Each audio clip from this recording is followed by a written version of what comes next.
बिस्मिल्लाहिर्रहमानिर्रहीम। आज तक के मुअज़्ज़ज़ नाज़रीन अस्सलामु अलैकुम। अब किस नंबर 175 मुलाहिज़ा फरमाएं। रुस्तम का हाथ बदसूर लिहाफ के अंदर था। बर्फानी हवा दीवारों से सर पटक रही थी। रुस्तम ने लालटेन की फड़फड़ाती रोशनी में यकसोई से वास का चेहरा देखा और फिर ठहरे हुए लहजे में बोला, मैं आज रात नहीं लड़ रहा। क्या मतलब? मैं आज रात यहाँ से जा रहा हूँ और नासरूर शरीफ भी। वास का मुंह हैरत से खुल गया। ये तुम क्या कह रहे हो? वास, तुमने ठीक कहा है। यह हमारे लिए सुनहरी मौका है, लेकिन लड़ने के लिए नहीं, यहाँ से निकलने के लिए। हमें यहाँ के लड़ाई झगड़े से कुछ नहीं लेना। ये सब कुत्ते के तुखम हैं, एक ही जैसे हैं। वास परेशानी के आलम में रुस्तम को तकता रहा। रुस्तम के अंदर एक आग सी रोशन थी। उसने लिहाफ में से हाथ निकाला और तय किया हुआ खुरदरा कागज वास के सामने फैला दिया। उस पर सियाह बाल पॉइंट से एक नक्शा सा बनाया गया था। यह उस बुलंद बर्फीले टापू का नक्शा था जो मशरक और मगरब की तरफ करीबन 6 मील तक फैला हुआ था। शुमालन जुनूबन इसकी चौड़ाई भी 4-5 मील से कम न थी। इसके चारों तरफ अमूदी दीवारें और कुदरती खाइयाँ थीं जो हज़ारों फुट गहरी थी। इस बुलंद बर्फीले ग्लेशियर नुमा टापू के ऊपर चढ़ने का रास्ता मशरक की तरफ था। उस तरफ भी हज़ारों फुट गहरी खाई थी। तामशाह टापू की कुदरती दीवार बिल्कुल अमूदी नहीं थी। इसमें मामूली सी ढलवान भी मौजूद थी। रुस्तम ने उसी ढलवान पर उंगली रखते हुए कहा, वास, तुम्हारा क्या कहना है? या पाउंदा बस्ती में आने का रास्ता इस जानिब से है? क्या ये रास्ता कुदरती है या बनाया गया है? वास के चेहरे पर बेचैनी की झलकार थी। रुस्तम, ये तुम क्या कह रहे हो? तुमने तो कहा था कि वास। रुस्तम ने फुनकारते हुए वास की बात काटी। मैं जो फैसला कर चुका हूँ वो आखिरी है। तुम 10 रातों तक भी मुझे समझाने की कोशिश करते रहोगे तो इससे कुछ हासिल नहीं होगा। हमने आज रात यहाँ से निकलना है और हर सूरत निकलना है। वास खामोशी से रुस्तम का चेहरा देखता रहा। उसके चेहरे के उजलात तने हुए थे, फिर धीरे धीरे ये उजलात ढीले पड़ गए, जैसे वो समझ गया कि रुस्तम वही करेगा जो वो कह रहा है। उसने गुड़गुड़ी की नए होंठों में दबाकर 2 तवील खच लिए और इलायची खुशबू वाला धुआं फजा में छोड़कर बोला, क्या तुम्हारे दोनों साथियों का भी यही फैसला है? वो ये फैसला कर चुके हैं। हम चारों जाने के लिए तैयार हैं। चौथा कौन? डॉक्टर मालिना। नासरूर शरीफ अभी डॉक्टर मालिना की तरफ गए हैं? वास ने पूछा। नहीं, वो किसी और काम से गए हैं, अभी आ जाते हैं। अचानक दरवाजे पर दस्तक होने लगी। साथ ही शेफर्ड कुत्तों की आवाज़ें भी सुनाई थी। वास ने जाकर दरवाज़ा खोला। बरकजान के 2 करीबी साथी दरवाजे पर खड़े थे। वो पूरी तरह मुसल्ला थे। उनके चेहरे तमतमा रहे थे। लगता था वो किसी नशावर मशरूब के ज़ेरे असर हैं। उन्होंने मुकामी ज़बान में बात की और वास की वसासत से रुस्तम को बताया कि 2-4 घंटे के अंदर लड़ाई शुरू हो सकती है। जैसे ही काम स्टार्ट हो इन तीनों को इतला दे दी जाएगी। उनके जाने के बाद वास, रुस्तम फिर अंगीठी के सामने आ बैठे। बाहर बर्फबारी मुसलसल हो रही थी। वास अक्सर खामोश था। रुस्तम ने कहा, हमारे जाने से तुम पर कोई हर्फ नहीं आएगा। तुमने किसी से हमारी सिफारिश नहीं की है। हमें बरकजान ने जो रियायतें दी हैं अपनी मर्जी से दी हैं। वास ने इस बात में सर हिलाया, ताहम मुंह से कुछ नहीं बोला। थोड़े से तवक्कुफ के बाद रुस्तम ने कहा, वास, अगर तुम भी यहाँ से निकलना चाहो तो हमारा साथ दे सकते हो। मैं तुम्हें यकीन दिलाता हूँ कि ये नामुमकिन नहीं है। हम इसे कर सकते हैं। हम कर दिखाएंगे। यहाँ पर शदीद अफरा तफरी के हालात हैं। ये हालात भी हमारी मदद करेंगे। वास खाली खाली नज़रों से अधबुझे अंगारों को देखता रहा। शायद वो खुद भी इन अंगारों की तरह अपनी खरारत खो चुका था या शायद राख ही खो चुका था। कुछ देर बाद उसने लब हिलाए। नहीं मेरे दोस्त, जहाँ इतनी गुजर गई है बाकी की भी गुजर जाएगी। नहीं, अब नहीं, अब बहुत देर हो चुकी है। लेकिन वो कहते कहते खामोश हो गया। लेकिन क्या? रुस्तम ने उसे उकसाया। वो कुछ देर खामोश रहने के बाद बोला, क्या तुम जरी को यहाँ से निकालने की कोशिश नहीं कर सकते? क्यों नहीं? अगर वो चाहे तो उसके चाहने या ना चाहने की कोई बात नहीं। वो एक बच्चे की तरह सादा और कम फहम है। हम उसे जो कहेंगे वो करेगी। खास तौर से तुम्हारे साथ जाने से तो उसे कोई इनकार नहीं होगा। मैं देख रहा हूँ कि उसे तुम्हारे साथ बहुत लगाव हो गया है। हर वक्त तुम्हारे आसपास रहना चाहती है। वो बिल्कुल एक सादी सी लड़की है, मगर मुझे लगता है कि तुम उसे जिस तरह चाहो चला सकते हो। रुस्तम ने तवील सांस लेते हुए कहा, मुझे कोई एतराज़ नहीं वास, लेकिन ये बात तो तुम भी अच्छी तरह जानते हो कि यहाँ से निकलने में खतरात हैं। निकलने में तो खतरात हैं, यहाँ रहने में यकीनी मौत है। उसकी उम्र 20 साल हो चुकी है। वो अब ज़्यादा देर जिंदा नहीं रहेगी हो सकता है कि आने वाले त्यौहार में उसे 1 या 2 गाड़ियों के साथ भेंट चढ़ा दिया जाए। भेंट की हैरानकुन तफसील रुस्तम जान चुका था।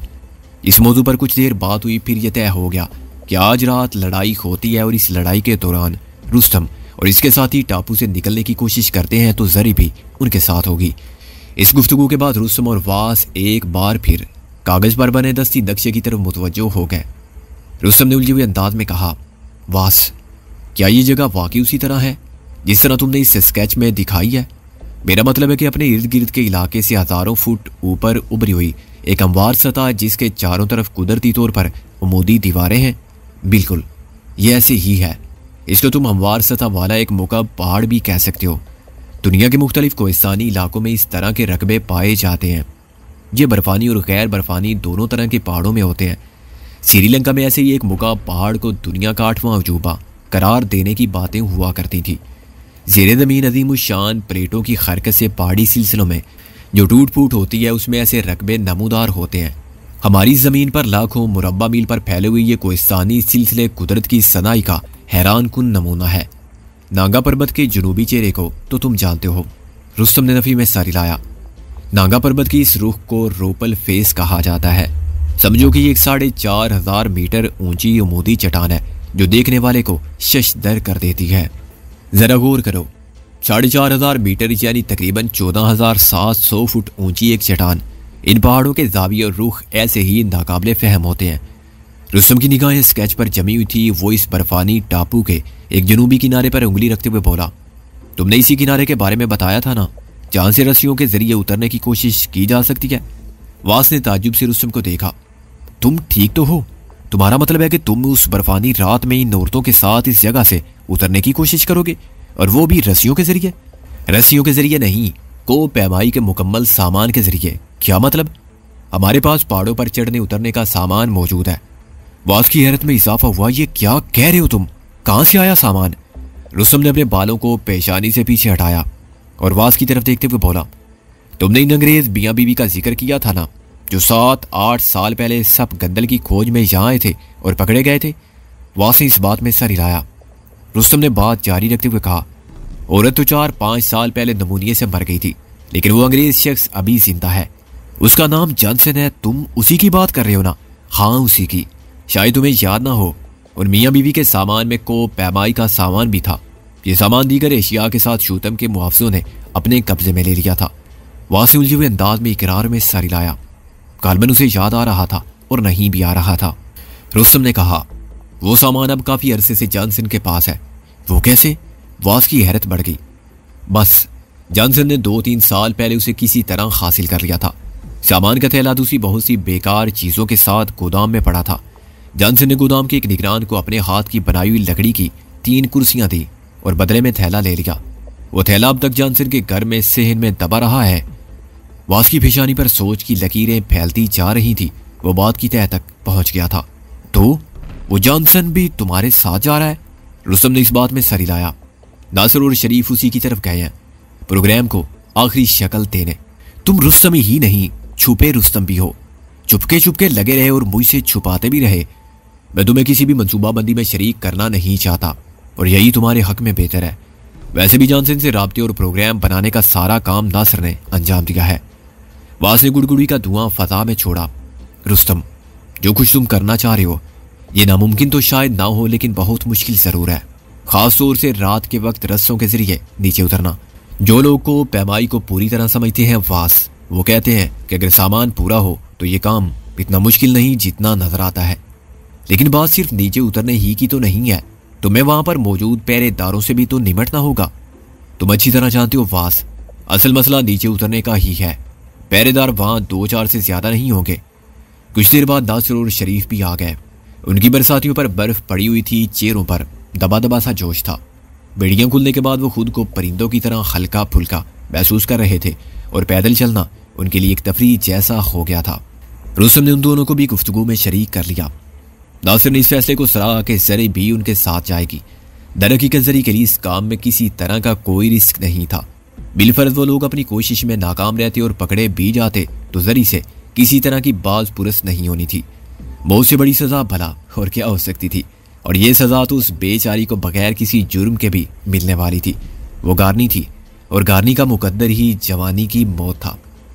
नासिर ने रुस्तम को बताया, रुस्तम भाई, जॉनसन पूरी तरह तैयार है। आप जानते ही हैं कि वो यहाँ बढ़ई का काम करता है। उसके काम बहुत सी स्क्रैप लकड़ी मौजूद है। ये लकड़ी उसने अपने खच्चर पर ला दी है। कोपेमाई का सामान उस लकड़ी के नीचे मौजूद है। जो ही लड़ाई शुरू हुई वो अपना खच्चर लेकर घर से बाहर निकल आएगा और हमारा इंतज़ार करेगा। जरी कहाँ है? नासिर ने पूछा। वो यहाँ आसपास ही घूम रही है, मैं उसे देखता हूँ और जाने के लिए कहता हूँ, वास ने कहा। आखिरी अल्फाज कहते कहते उसके लहजे में थोड़ी सी उदासी आ गई थी। वास अपनी गर्म टोपी दुरुस्त करता बाहर निकल गया। रुस्तम, नासिर और शरीफ अपने मंसूबे की तफसीलात पर गौर करने लगे। सबसे अहम फैसला तो उन्हें यह करना था कि लड़ाई के दौरान में वो कब और किस तरह से अपने टारगेट की तरफ बढ़ेंगे। शरीफ थोड़ा सा नर्वस दिखाई देता था, मगर जब नासिर ने उसे बताया कि पहाड़ से उतरने के लिए रस्से से झूलना नहीं पड़ता, बल्कि ये एक तरह का झूला सा बन जाता है जिसमें बैठकर और थोड़ा थोड़ा खिसक कर नीचे आना होता है, तो वो कदरे पुरसुकून नजर आने लगा। चंद मिनट बाद दरवाजे पर फिर दस्तक हुई। ये जानकर रुस्तम की धड़कनें तेज तर हो गई कि बाहर बर्क जान के मुहाफिज थे। इसका मतलब था कि तबले जंग बजने वाला है। रूसी राइफल पर रुस्तम और नासिर के हाथों की पुरजोश गिरफ्त और मजबूत हो गई। दरवाजा खुलने पर मुहाफिज अंदर आए। उन्होंने जो इतला दी वो इनकी तवक्कुआत के बरक्स थी। उन्होंने अपनी इतला से वास को आगाह किया। वास ने रुस्तम और नासिर को बताया, बर्फबारी मुसलसल हो रही है, लगता है कि आज रात के लिए लड़ाई टल गई है। शूतम के करीबन 200 मुसल्ला मुहाफिज जो झील के मगरबी किनारे पर आ गए थे, अपने ठिकानों पर वापस चले गए हैं। क्या हम आराम से सो सकते हैं? नासिर ने पूछा। ये लोग तो यही कह रहे हैं कि सो सकते हैं, वास ने जवाब दिया। तनाव नुक्ता उरूज पर पहुंचकर एकदम खत्म हो गया था। सब एक एक करके सोने लगे। बस्ती के गली कोचों में खूंगती हुई सनसनी भी बतदरीज मादूम हो गई। रात के यकबस्ता सन्नाटे में गाये बगाए गूंज सी पैदा होती थी। ये इन बर्फानी तोदों की आवाज़ सी जो एक टलवान पर फिसल फिसल कर नीम मुंजमिद आबी गुजरगाह में गिरते थे। पता नहीं क्यों एकदम रुस्तम का दिल चाहा कि स्याह रात की बजाय एक चमकीली सुबह होती। इस तनाई की बजाय कोई इसके साथ होता। वो दोनों एक दूसरे का हाथ थाम कर इस आबी गुजरगाह के किनारे खड़े होते तो तोदों के गिरने का मंजिर अपनी आंखों से देखते। वो क्यों इतनी शिद्दत से याद आता था? क्यों इसे अपनी सांसों में उस बिछड़े साथी के जिस्म की खुशबू महसूस होती थी। उसको देखने, उसको छूने की तलब इसके अंदर इतनी शिद्दत से जागती थी कि इसे खुद अपने आप पर हैरत होने लगती थी। यके बाद दीगरे इसके इर्द गिर्द सब सो गए, लेकिन वो जागता रहा। इसके इर्द गिर्द लालटेन की मदम रोशनी और अंगीठी में बुझते हुए अंगारों की नातवा खरारत थी। इसके जहन के एक हिस्से ने जवाब दिया, बीबी बीबी। इससे पहले भी कुछ नहीं और उससे आगे भी कुछ नहीं। जहन के किसी और कोशिश से पुकार उभरी, लेकिन इन सैकड़ों दर्द भरी चीखों से कैसे पीछा छुड़ाओगे जो बड़े डेरे के टलवानों पर उभरी थी और गोलियों की बारिश में आहिस्ता आहिस्ता दम तोड़ गई थी। अपने उन बदकिस्मत साथियों को कैसे फरामोश करोगे जिन्होंने बेबस हो जाने के बाद जान बचाने के लिए डिप्टी रियाज हिटलर के सामने हाथ खड़े किए थे, लेकिन उन्हें भून डाला गया था। और तुम उस नाबीना मकसूद उर्फ लड्डू का खून कैसे भुलाओगे जिसने तुम्हारे सामने डिप्टी रियाज के पांव के नीचे दम तोड़ा था? तुम उन लोगों की मौत क़यामत तक नहीं भुला सकते।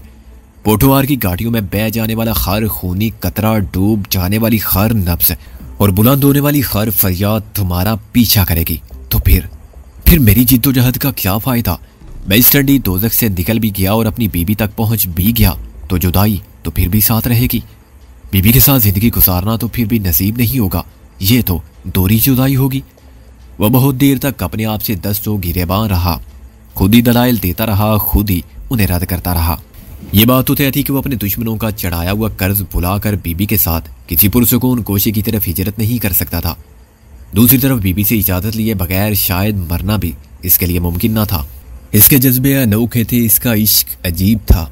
इसने अपने दिलो दिमाग में किसी को मजादी खुदा का दर्जा दिया था और ये एक औरत थी। वो सोचता था क्या किसी औरत को मुजादी खुदा कहा जा सकता है या फिर उसके लिए कोई और लफ्ज़ इस्तेमाल होना चाहिए?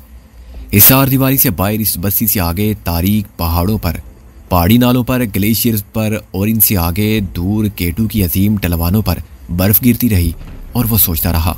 ख्यालात की धुन में बस एक मोहूम सा रास्ता इसे नजर आ रहा था और वो ये था कि चंद दिन या चंद हफ्ते या फिर चंद महीने बीबी के साथ, और जब बीबी अकेली ना रही, उन्हें एक मासूम आसरा मिल जाए तो फिर खुदा हाफिज, हमेशा के लिए, क्योंकि यही इसका तयशुदा मुकद्दर था। सोचते सोचते वो दिल में हंस दिया। इसके ख्यालात इसे कैसे कैसे शराब दिखा रहे थे। वो बीबी से दोबारा मिलने की बातें यूं सोच रहा था जैसे वो रावलपिंडी के पीर बदाई अड्डे से बस में बैठेगा और रॉकेट बस से जा पहुंचेगा। ये इतना आसान ना था, यह उससे कई हजार गुना ज्यादा मुश्किल था। वो एक ठंडे जहन्नुम के कैदी थे और ये जहन्नुम गहरा नहीं था, बुलंद था, कई हजार फुट बुलंद। इस नाकाबिले बयान दर्द की लहर इसके रगो पै में दौड़ कर रह गई। अचानक वो चौंक गया। इससे रुख फेर कर देखा, बिल्ली इसकी चारपाई के बिल्कुल पास चटाई पर बैठी हुई थी। ये बिल्ली पिछली 2 दफा बड़ी खामोशी से इसके बिस्तर में ही घुस गई थी। इस मर्तबा उसने रियायत की थी और सराहने की तरफ पाए के साथ लग कर बैठी हुई थी। रुस्तम ने इस 2 पांव वाली बिल्ली को घूरते हुए सरगोशी की। यहाँ क्या कर रही हो? जाओ अपनी चाची के पास। चाचा ने कहा है कि क्या कहा है कि मैं तुमके साथ जाऊं। रुस्तम सटपटा गया। वो तो जब जाऊंगा तब जाऊंगा ना, अब यहाँ डेरा क्यों डाला हुआ है? डेरा क्या होता है? मेरा सर होता। अब जाओ यहाँ से, चाचा तुम्हारे सर पर एक बाल नहीं छोड़ेगा। रुस्तम ने गुस्सीली सरगोशी की। मैं नहीं जाना, तुम मुझको छोड़ जाना है। ठीक है, मैं जगाता हूँ तुम्हारे चाचा को। रुस्तम ने सरगोशी की। वो एकदम जल्दी से खड़ी होगी। ठीक है, तो मैं जाता, लेकिन तुम बहुत अच्छा, तुम मुझको बताओ हम कहाँ जाता। रुस्तम के जी में आई कि उसके कूले पर लात जमाकर उसे कमरे से बाहर फेंक दे, लेकिन यह भी मुमकिन नहीं था। इसे जब्त किया और कहा, तुमको बहुत अच्छी जगह लेकर जाऊंगा, तुम एकदम खुश हो जाओगी। वह सुनकर ही खुश हो गई। उसकी रंगत गुलाबी हो गई। वो चंद में तारीफी नजरों से रुस्तम को तकती रही। तब उसने अचानक रुस्तम के रुखसार पर जोर से चुटकी ली और खी खी कर दी। दूसरे कमरे में भाग गई। सारा दिन बर्फबारी रुकी रही, मगर शाम होते ही एक बार फिर यह सिलसिला शुरू हो गया। लगता था कि आज भी दोनों तरफ के लोग अपने अपने ठिकानों पर मोर्चा बंद रहेंगे, लेकिन जो कुछ हुआ यकायक हुआ।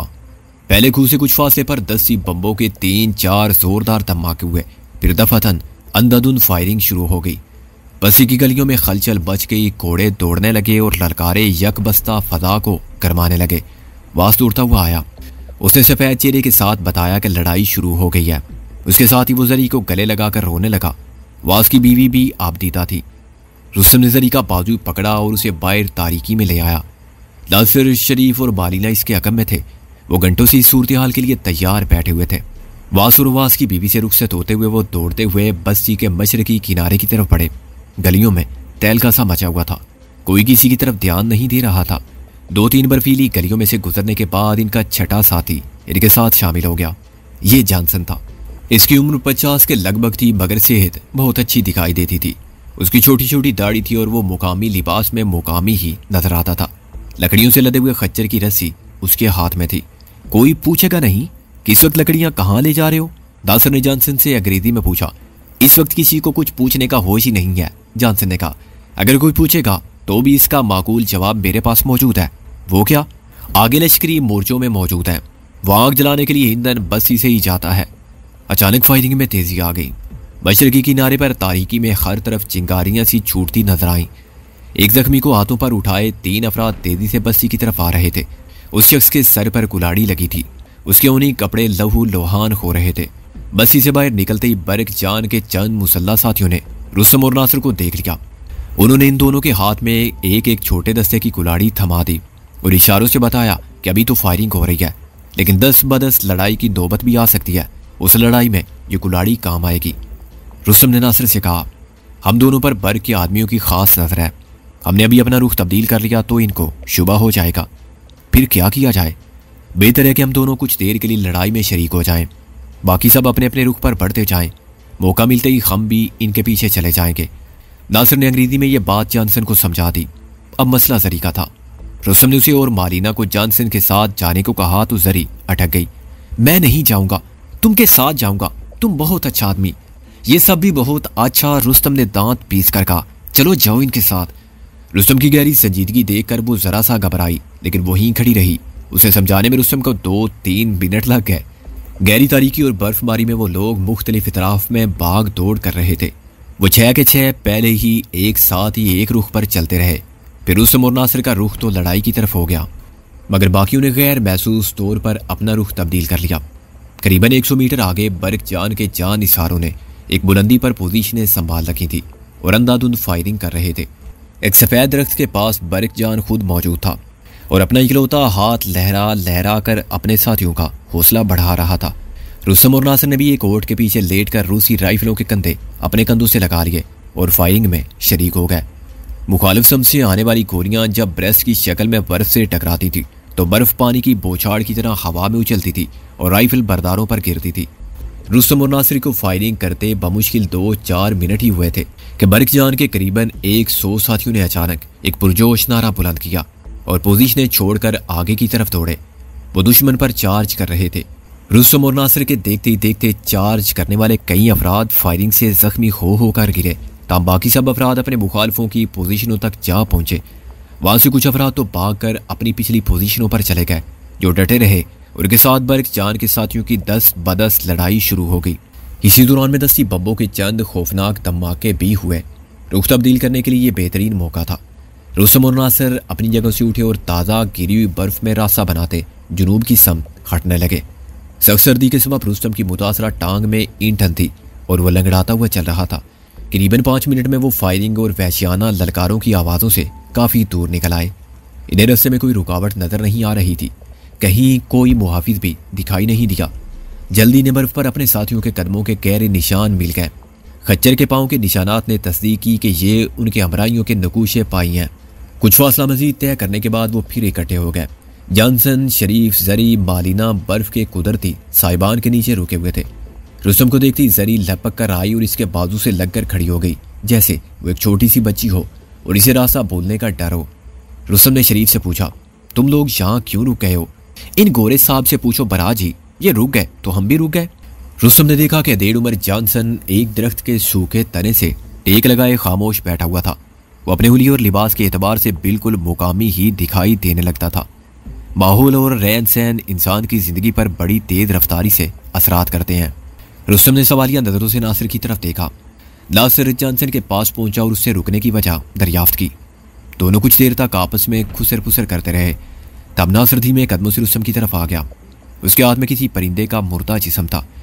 रुस्तम ने गौर से देखा। यह बर्फानी इलाकों में नजर आने वाला मुर्ग सरी था। गालबन से कोई आवारा गोली जख्मी करते हुए गुजर गई थी और वह तड़पता फड़कता हुआ यहाँ आ गिरा था। ये क्या है? रुस्तम ने पूछा। जान साहब के रुकने की वजह? मतलब नमक की कान में हर शय नमक होती है। ये रोशन ख्याल अंग्रेज है, लेकिन 7-8 साल यहाँ गुजारने के बाद इस पर भी तुहम का रंग चढ़ गया है। कह रहा है कि मुसाफिर को रस्ते में मुर्ग सरी के पर पड़े हुए मिल जाएं तो ये सख्त बदशगुनी समझी जाती है। सफर का इरादा छोड़ देना चाहिए या रास्ता बदल लेना चाहिए। और यहाँ तो परों की बजाय पूरा परिंदा मिला है।